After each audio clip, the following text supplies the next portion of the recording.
The story begins the day before the high school cultural festival.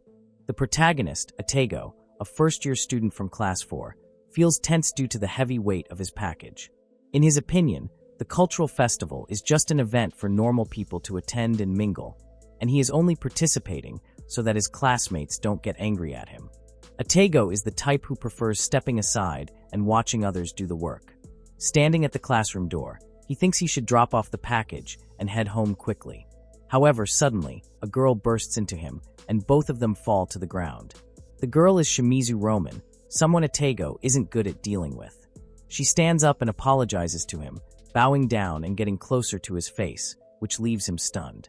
Shimizu then mentions that they are in the same class, but she has never seen or noticed him. Atego looks at her in shock, finding her bluntness overwhelming. She chuckles slightly, and he mutters that she probably never noticed him because he just doesn't stand out much. He then asks what she is holding, or if she is preparing for the festival too. Shimizu tells him she is working on the haunted house and some other things. Atego smiles, commenting that he didn't know she was helping out as well. He reflects inwardly that Shimizu always says exactly what's on her mind. Watching her, he decides he needs to leave quickly. Shimizu is at the center of the normal crowd and always stands out, while he is the complete opposite. Back in middle school, he had always dreamed of becoming a manga artist, but it frustrated him that he was just a side character with no special traits. Although he had an amazing debut during middle school, he got carried away, and it backfired on him. Looking at Shimizu now reminds him of those times, and he finds it unbearable. Returning to the present, Shimizu picks up the box from the floor and asks if it wasn't too heavy for him to carry. She offers to help him take it to the classroom. Atego tries to stop her, but a lot of boys in the class raise their hands to offer Shimizu help as people naturally gravitate toward her. Atego, meanwhile, is just a loner who draws manga the exact opposite of Shimizu. Suddenly, a girl enters the classroom shouting and asking if there is anyone who can draw zombies, as they need one for the haunted house poster, and it's proving difficult for them. A girl from the class mentions that Atego can draw zombies. She then approaches Shimizu and tells her she didn't know this about him because she didn't attend middle school here.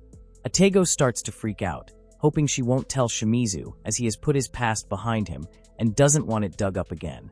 However, the girl doesn't stop and tells Shimizu that Atego won an award as a manga artist during middle school. Shimizu turns to look at Atego, who looks frustrated. She asks him if it's true and remarks that it's amazing. Atego raises his eyes to look at her in shock, thinking she really sees it that way and he can't believe it. Shimizu then comments further, asking if he isn't basically a professional. Atego, flustered, tells her it's not like that and it was just a one-shot. However, Shimizu disagrees, saying that it's still an achievement. She then asks if he has won anything else, and Atego begins to freak out, overwhelmed by her acceptance of his past. Shimizu then asks if he could let her see some of his drawings, as she wants to see how a pro does it. The other girl joins in, shouting that she wants to see his work too. She adds that Atego looks like a manga sensei, so he should draw something for them. He stares at them in shock, thinking that if he refuses, it will make things awkward. However, every time he tries to draw, he is plagued by flashbacks and the pain he feels from those past failures. Atego sits down, feeling that he really doesn't want to do this. He guesses he should just do it quickly and get it over with, but the thought of it makes him feel like throwing up. When Shimizu asks if he's okay, Atego instinctively covers his mouth. All eyes turned at him, and the others quickly chime in, asking if something is wrong. He then stands up and runs toward the toilet. After being free from the tension, he comes out and mutters that he knew it was impossible. As he notices Shimizu standing outside, he freaks out and his jaw drops in shock. She looks at him and asks if there is something wrong with her waiting outside the toilet like this, questioning if he is perhaps nervous about drawing in front of everybody. She apologizes for pushing him to do that as she had no idea. He walks toward her, mentioning that it's not her fault, so she doesn't need to apologize for anything further. He tells her that the thing is, the manga he made before was received poorly, so whenever he tries drawing again, he can't help but start feeling sick. He then walks further when she calls him from behind, asking if he doesn't like manga anymore. He feels sad, mentioning that he couldn't even get through all of that. He could never hate it, as no matter how hard he tried to throw it away, he could never do it. Honestly, he still longs for the days when he could draw freely, finding so much joy and fulfillment in it. Shimizu asks him if it's the case that he wanted to draw but couldn't do so. After teasingly shouting out his name, she coyly asks if he'd be game to humor her with a little experiment. Without missing a beat, she pounces on him, playfully covering his eyes and challenging his artistic skills. As he obligingly bows down, she assures him it may be tough, but begs for his patience. Amidst all the chaos, poor Otago is left in a state of utter panic. He doesn't know how he could draw like this, and as her body presses upon him, he can't help but think about something weird. He brushes his thoughts away and pushes her off, mentioning that he still can't draw due to some reasons and that his hands still won't stop shaking. She looks at his face and suddenly holds his hands, mentioning that if he can't stop his hands from shaking, how about she help him hold the pen? He blushes, thinking that Shimizu's hands are so small and soft, and so are her wrists. He then becomes further shocked as he notices her hand on his shoulder. He is freaking out, thinking that there's no way he could possibly concentrate like this. On the other hand, she tries to move his hand, asking if he can draw like that. He stops and mentions that even though she is doing all this just to help him, he's sorry, as he still thinks he can't draw, and his hand won't stop shaking. Shimizu pats his head, which leaves him stunned. She tells him not to worry and to take all the time he needs, as who says they are in a rush. They can take their time, can't they? He looks at her, asking why she is going so far just to help him. She looks at him and then tries to answer, searching for her own response. Then she smiles and mentions that she also wonders why. He looks at her in shock when she asks if she could stop by his house today. Otago feels uneasy about Shimizu-san coming over to his house. They'd barely exchanged words before today, yet he can't bring himself to turn her down, especially after all the help she has given him recently. He finds himself wondering why she wants to come over. When she arrives at his door, she politely requests permission to enter. Upon stepping inside, she is taken aback by the sight of shelves crammed with manga and remarks that his room resembles that of a mangaka.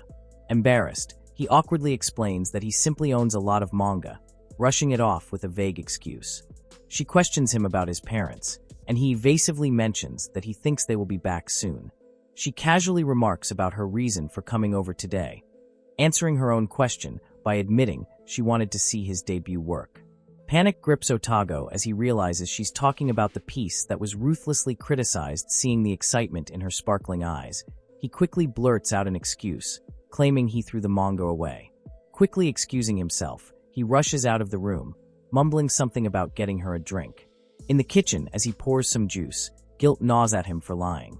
He wrestles with the thought of making up an excuse to send her home, but his thoughts are abruptly interrupted as he returns to his room and is stunned to find her sprawled on his bed, casually flipping through the pages of his manga.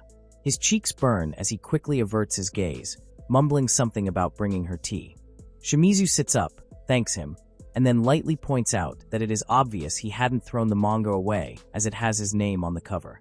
She explains that she found it on the floor and decided to read it. Mortified, Otago realizes he must have forgotten to properly hide it while tidying up earlier. With a resigned sigh, Shimizu remarks that she is only halfway through and intends to finish reading. Otago watches her anxiously as she continues turning the pages. His mind churns with self-doubt, convinced that his manga is dull and fearing she will be disappointed. The online backlash he had faced looms large in his mind, and he berates himself for ever aspiring to become a professional. Just as he is lost in his thoughts, Shimizu snaps the book shut, her face lighting up with a bright smile as she declares that the story was fascinating and even goes so far as to call him a genius. Staggered by her reaction, Otago cannot help but recall the scathing comments he had received online. Skeptical, he hesitantly asks if she truly knows enough about manga to judge. Her eyes widen in surprise, and she stares at him, clearly hurt by his words. Disappointment floods Otago as he realizes he has managed to question her praise despite her sincerity. Undeterred, Shimizu opens the book to a particular page and points out the scene where the injured protagonist is being reached out to. She confesses that the moment struck a deep chord with her, resonating with her own past struggles. Otago asks her what she means. She replies that when she was in elementary school, her parents were always working, leaving her alone and lonely, so reading manga became her escape. It filled her time and saved her from her solitude. Otago is deeply moved, realizing that both he and Shimizu were saved by manga. Suddenly, he apologizes to her for being annoying, further admitting that he lacks confidence in his work, which often makes him act demeaning. He explains that all he ever received was criticism, and that at his core, he never understood how to improve, so he eventually stopped drawing altogether. Shimizu grabs Otago's hand, urging him to sit down. She insists it would be better to get direct advice, and explains that manga editors often engage with creators on social media. To prove her point, she shows him a post from an editor encouraging creators to reach out. Leaning in excitedly, she unintentionally invades Otago's personal space, making him feel awkward. When she asks why he doesn't give it a try, Otago hesitates. He admits the idea of having his work judged again makes him so anxious it feels like his heart will burst. Nervously, he adds that he lacks the courage to face such scrutiny alone. Shimizu doesn't press him further, and instead brainstorms ways to motivate him. Otago shares that without deadlines, he struggles with motivation. Shimizu suggests creating a system to encourage him, and mentions how makeup tutorials once inspired her to put in effort. Otago silently observes how hard she's trying to support him, feeling a tinge of gratitude. Shimizu then shows him her phone and suggests reading manga, casually mentioning she does so while in the bath. The comment flusters Otago, who quickly blushes as his imagination runs wild.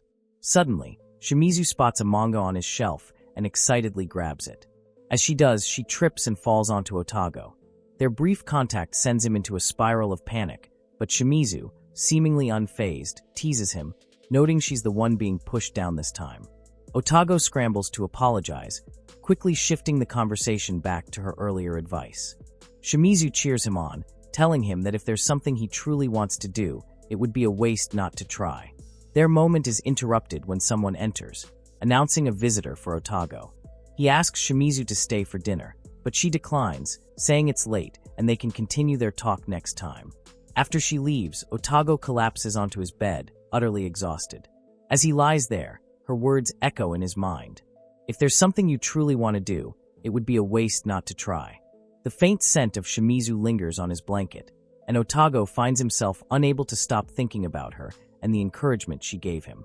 Otago finds himself backstage during the cultural festival, mulling over the situation. Even though he knows he's not cut out for this role, he believes the job should have been left to the crew working behind the scenes. Yet here he is, pushed into playing the ghost. As he wonders whether Shimizu is currently participating in the dance competition, a sudden shout from behind startles him. It's Shimizu who teases him with a smirk, saying that the zombie nurse is about to give him his shot. She quickly laughs it off, telling him it's just a joke. Otago stares at her, momentarily struck by how cute she looks, but he snaps out of it and yells at her for startling a fellow monster. Shimizu approaches him with an apologetic look and helps him up. Otago catches a faint whiff of her scent and instantly recalls the one from yesterday, causing him to blush. Flustered, he wonders if he's just overthinking things. Trying to redirect his thoughts, he asks her why she isn't on the right stage for the dance competition. Shimizu tells him she fell during the first round and lost. Otago feels sorry for her, mentioning how much she had practiced for it. Suddenly, two boys exiting the hall complain loudly about how boring the festival was. They grumble about looking forward to the haunted house, only to find it a waste of time. Otago is immediately reminded of the harsh criticism his manga received in the past. The painstaking effort it took to create it was dismissed so easily, leaving him paralyzed in self-doubt.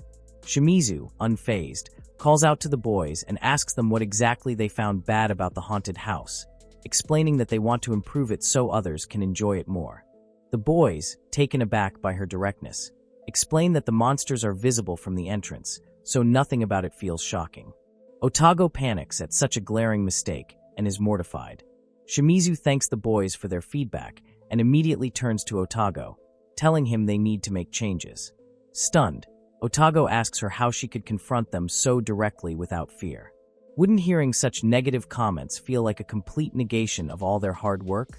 Shimizu smiles at him and replies calmly that standing around with a blank mind won't change anything.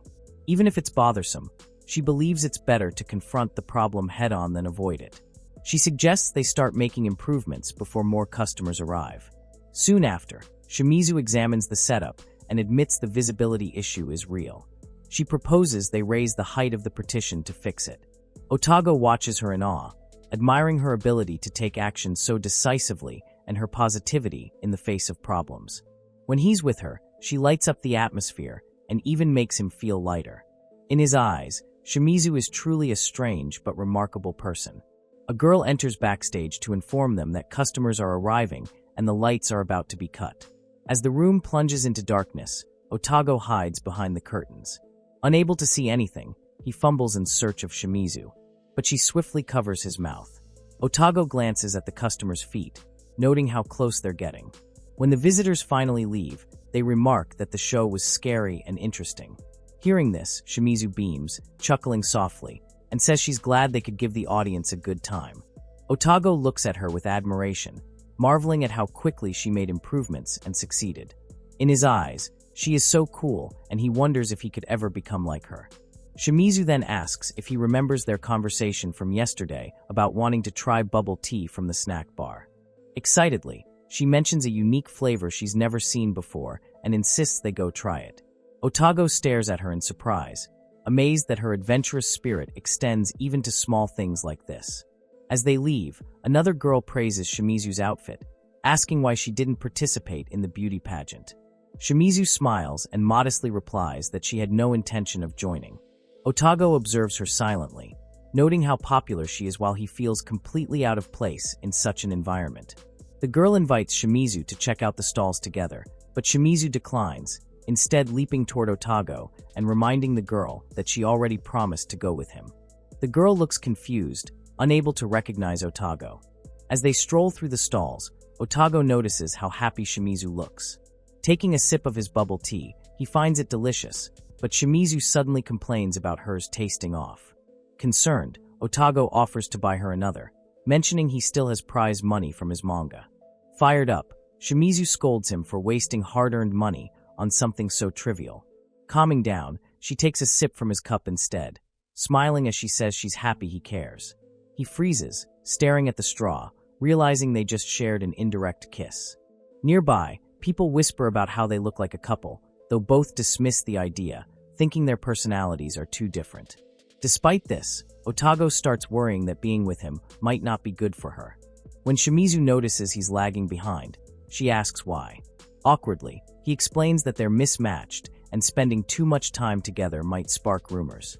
Shimizu grabs his arm, leaning in close, and tells him he overthinks. She firmly adds that she decides who she spends time with. Her confidence leaves Otago silent before he nods in agreement. As they continue walking, he thanks her and her eyes light up as she looks at him. Encouraged by her, Otago admits he's slowly regaining his passion for manga. Even the hardest tasks now feel possible. He confesses his admiration for her courage in facing challenges and declares he's going to submit his work to a publisher again. Shimizu gasps, stunned by his newfound determination. The next morning, as Otago walked down the street, he saw Shimizu waiting at him with a bright smile, greeting him cheerfully. He couldn't help but wonder why she was there. He had fully intended to go to the publisher alone. Shimizu, however, walked up to him and fell into step, her casual clothes catching his attention as he noted how cute she looked. As they entered the building, Otago approached the receptionist nervously, announcing that he was there to submit his work to the fashion comic editorial department. His voice trembled as he provided his name, barely able to contain his nerves. Noticing his unease, Shimizu asked if he was nervous. Otago admitted that it wasn't just nerves. He was also sleep-deprived from staying up all night since the cultural festival, working on the manga script. Shimizu was shocked to hear that he had managed to draw again, though he confessed it wasn't as good as it used to be. Her expression lightened, and she teased him gently, commenting on how long it had taken him. As they made their way further into the building, Otago noticed a poster on the wall and stopped to take a closer look. It was a promotional piece for a series that had recently received an anime adaptation. The artwork featured a romantic couple, and Otago couldn't help but marvel at it.